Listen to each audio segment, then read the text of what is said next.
本站于8月17号上午8点到12点开办每月1次的假日门市服务，提供上班族及学生不用请假就可办理机车考照、初考领机车驾照安全讲习，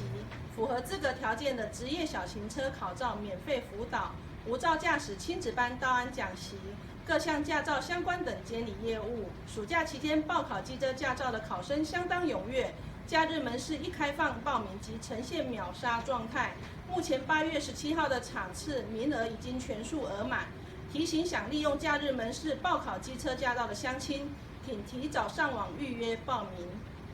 也提醒初次报考机车驾照的民众，需先完成120分钟的交通安全讲习，才可参加笔试及路考。已经预约报名机车考照的乡亲，请事先体检合格，并携带相关报名文件，务必于8月17号上午8点10分前到监理站3楼柜台完成报到缴费手续。未于时限内完成报到者，视同放弃预约资格。提醒考生要特别注意。